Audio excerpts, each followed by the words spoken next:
शुरू करते हैं आज की स्टोरी और उम्मीद करती हूँ आपको ये स्टोरी पसंद आएगी। एक माँ के बाद मामा ही होता है जो बच्चों से बहुत प्यार करता है, क्योंकि वो दो माँ के बराबर होता है।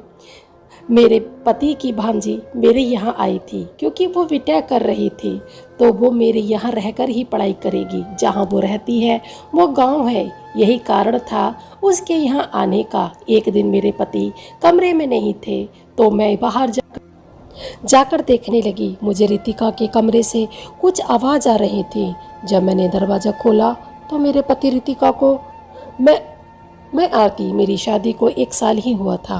मेरे ससुराल वाले बहुत ही अच्छे थे और मुझसे बहुत प्यार करते थे। मेरे पति तो मुझ पर जान छिड़कते थे। मैं बहुत ही खुशनसीब थी। शायद मैंने कोई पुण्य किया होगा जो इतनी अच्छी ससुराल मिली थी। एक दिन मेरी नंद का फ़ोन आया। उन्होंने कहा मेरी बेटी रितिका बीटेक करना चाहती है। मैंने कहा ये तो बहुत अच्छी बात है, करा दो। मेरी नंद बोली प्रॉब्लम तो कुछ नहीं है, बस हम गांव में रहते हैं और यहाँ कोई भी अच्छा कॉलेज नहीं है और जवान लड़की को ऐसे बाहर।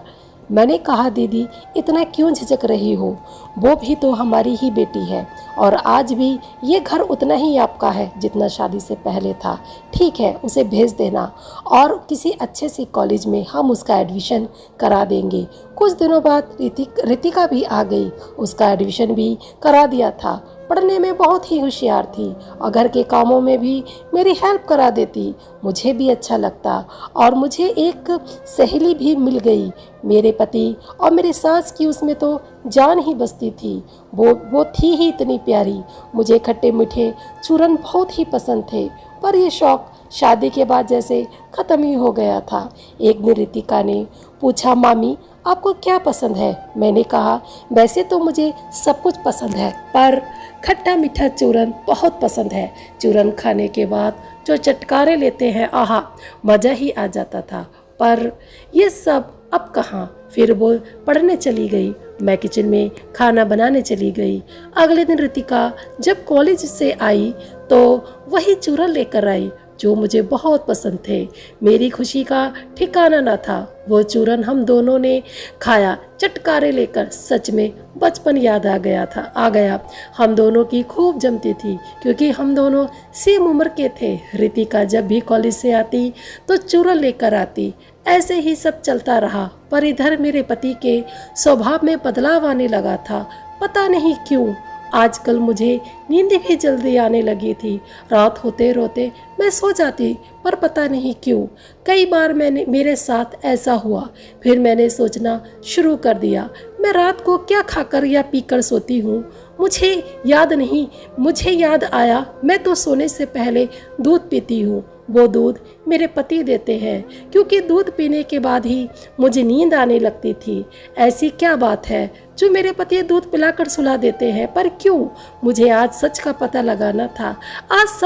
आज फिर मेरे पति ने वही दूध दिया और वो बाहर चले गए। मैंने वो दूध नहीं पिया, उसे खिड़की से बाहर फेंक दिया और सोने का नाटक करने लगी। मेरे पति फिर कमरे में आए। उन्हें यकीन हो गया था मैं सो गई हूँ और वो दरवाज़ा बंद करके चले गए। फिर मैंने उनका पीछा किया। वो अपनी भांजी के कमरे में चले गए और गेट बंद कर लिया। ये सब देखकर मुझे यकीन नहीं हो रहा था। मैं बहुत कोशिश की ये जानने की अंदर क्या हो रहा है, पर मैं पता लगाने में नाकामयाब रही। मेरी रातों की नींद उड़ चुकी थी। इससे अच्छा तो मुझे पता न चलता तो ठीक था। जिसे मैंने अपनी सहेली समझा वो ही मेरी दुश्मन बन गई। हर रिश्ते की कुछ मर्यादा होती है, पर इन दोनों ने तो सारी मर्यादा ही तोड़ दी। मेरा सर फटने को था। ये सोच कर कि अंदर क्या चल रहा था। जो मेरे पति मुझे नशीला दूध पिलाकर अपनी भांजी के कमरे में चले जाते और पूरी रात क्या करते थे। मैंने रितिका से बात करना भी बंद कर दिया। मैं उसे कटी रहती। सारा दिन मेरे अंदर खलबली मची रहती कि आखिर क्या चल रहा है इन दोनों के बीच। फिर मैंने दोनों पर नजर रखनी शुरू कर दी। अब तो हद ही हो गई। अब तो दोनों दिन के उजाले में भी मिलने लगे थे। अब तो ये हाल था जब रितिका कॉलेज में होती तब भी दोनों फोन पर बात करती। मैंने सोचा बस बहुत हुआ, मैं सब छोड़ कर चली जाऊंगी। फिर दिल ने कहा पहले सच का पता लगा लूं, सच क्या है, फिर सोचूंगी क्या करना है। फिर मैं सच का पता लगाने में लग गई, पर 1 हफ्ता हो गया मुझे सच का पता नहीं लगा, पर मैंने हार नहीं मानी। जो हो जाए सच का पता लगा के ही रहूँगी। मेरे पति अब रितिका से ज़्यादा बात करते थे, मुझसे बहुत कम बात करते थे। मुझसे ये बर्दाश्त नहीं हो रहा था। कैसे करती? मैं उनकी पत्नी होते हुए भी उनसे बात करने को तरसती थी। जो उनकी भांजी थी वो उससे ही चिपके रहते, कभी फ़ोन पर बात करते तो कभी उसके कमरे में पूरी रात रहते। ऐसा लग रहा था जैसे दोनों रिश्ते की मर्यादा भूल गए हों। मेरी सास इन सब बातों से अनजान थी। मैं उनको बताना नहीं चाह रही थी क्योंकि उनका स्वास्थ्य ठीक नहीं रहता। मेरी सास बहुत ही भली और नेक दिल औरत थी। ये सब बताकर मैं उन्हें परेशान करना नहीं चाहती थी। वो मुझे बहू नहीं अपनी बेटी मानती थी। मेरे पति भी मुझ पे बहुत प्यार करते थे। पता नहीं उन्हें क्या हो गया था जो वो रितिका की ओर खिंच रहे थे। एक दिन मैंने अपने आप को आईने में देखा और सोचा शायद मैं अपने पे ध्यान नहीं दे पाती हूँ। सारा दिन घर के कामों में लगी रहती हूँ। फिर सोचने लगी आज अच्छे से तैयार होकर शाम को कहीं घूमने जाएंगे। फिर मैंने अपने पति को फ़ोन किया, वो मान गए। वो बोले ठीक है, मैं शाम को आ जाऊंगा, तुम तैयार रहना। मैं तैयार होने लगी। आज मैंने अपने पति की पसंद की साड़ी पहनी। शाम को वो आ गए और हम घूमने गए। पर ये क्या, मेरे पति ने तो एक बार भी मेरी तरफ देखा ही नहीं। पता नहीं वो किन ख्यालों में खोए थे। तभी रितिका का फ़ोन आ गया और वो उससे बात करने लगे। मेरे सीने पर सांप लौट रहे थे। मुझे बहुत गुस्सा आया। कितने दिनों के बाद हम घूमने गए थे। मैं बहुत खुश थी। शायद मेरी खुशी रितिका को रास नहीं आई और वो मेरी शाम खराब कर दी। मैं भारी मन से घर आ गई। किसी से कुछ नहीं कहा, चुपचाप अपने काम करने लगी। एक बार भी मेरे पति ने नहीं पूछा क्या हुआ, क्यों उदास हो। आज रात फिर मेरे पति ने वही दूध दिया। मैंने फिर से वो दूध नहीं पिया और सोने का नाटक करने लगी। जैसे ही वो बाहर गए मैं उनके पीछे गई और रितिका के कमरे में गए और गेट बंद कर लिया। आज मेरी किस्मत अच्छी थी, खिड़की खुली थी और जैसे ही खिड़की खोली तो मैंने देखा अपने सर पर हाथ रख लिया और वहीं बैठकर रोने लगी। फिर सोचने लगी वो ऐसा कैसे कर सकते हैं मेरे साथ, मेरा हक किसी और को कैसे दे सकते हैं। मैं उनकी पत्नी हूँ, वो कैसे भूल सकते हैं। मैं अपने कमरे में चली गई। पूरी रात यही सोचती रही क्यों ऐसा कर रहे हैं वो, क्या वो मुझसे खुश नहीं है। ये सब सोचते सोचते सुबह हो गई। मैंने किसी से कुछ नहीं कहा, बस अपने कामों में लगी रही। काम खत्म करके मैं अपने कमरे में गई, अपने कमरे को व्यवस्थित करने लगी। कुछ कपड़े अलमारी में रखने लगी। देखा पूरी अलमारी अस्त व्यस्त हो रही है। अलमारी को व्यवस्थित कर रही थी तो मुझे एक लिफाफा मिला जिस पर मेरे पति का नाम लिखा था। मैंने तुरंत उसको खोल कर देखा तो मेरी पूरी ज़िंदगी ही बिखर गई। मैं फूट फूट कर रोने लगी। मेरी समझ नहीं आ रहा था क्या करूं, किससे बात करूं, क्योंकि मुझे अपनी पूरी ज़िंदगी बर्बाद होती दिख रही थी।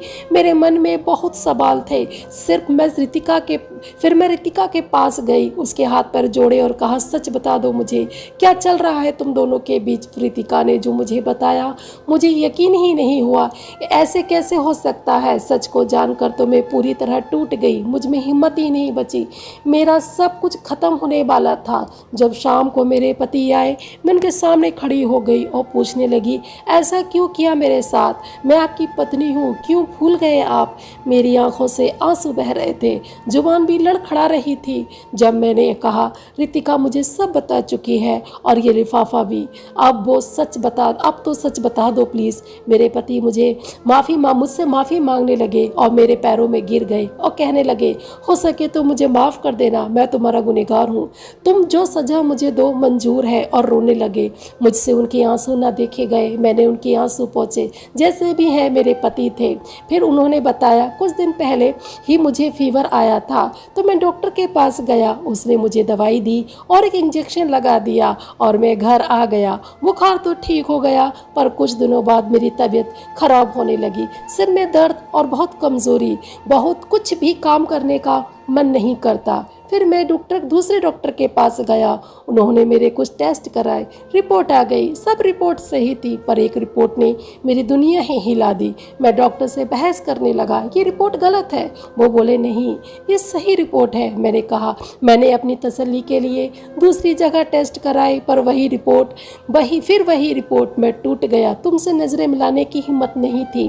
फिर पता चला कि रितिका आ रही है। मुझे अपनी बहन की याद आई। मैंने उसे सब बता दिया। उसने और रितिका ने मेरा पूरा साथ दिया। इसलिए मैं तुम्हें दूध में नशे की गोली देता था ताकि तुम सो जाओ, क्योंकि मैं जानता हूँ हर औरत की कुछ ज़रूरतें होती हैं। मैं तुम्हें बताकर दुखी नहीं करना चाहता था, इसलिए मैं रितिका के कमरे में जाकर अलग अलग डॉक्टरों से बात करता था। वो सभी डॉक्टर मेरी बहन की दोस्त थी। जब तुमने रितिका के साथ देखा था, मैंने तुम्हें देख लिया था। उस दिन मैं बहुत परेशान था, इसलिए रितिका से लिपट कर रो रहा था। रितिका मेरी बेटी और दोस्त दोनों है, क्योंकि आज तक मैंने तुम्हारे सिवा किसी भी औरत को हाथ नहीं लगाया। फिर मुझे ये एड्स कैसे हो गया? फिर मैंने एक डॉक्टर को दिखाया। उसने बता दिया कि जब तुम्हें इंजेक्शन लगा था, उसी से ये बीमारी तुम्हें लगी है। इसका इलाज भी हो सकता है, इसलिए मैं तुमसे दूर रहता था। अब पहले से ठीक हूँ। ये सब रितिका और मेरी बहन की वजह से ही हो पाया है। मैंने रितिका को गले लगा लिया। अब मेरे पति पूरी तरह स्वस्थ है। हम खुशहाल जीवन जी रहे हैं।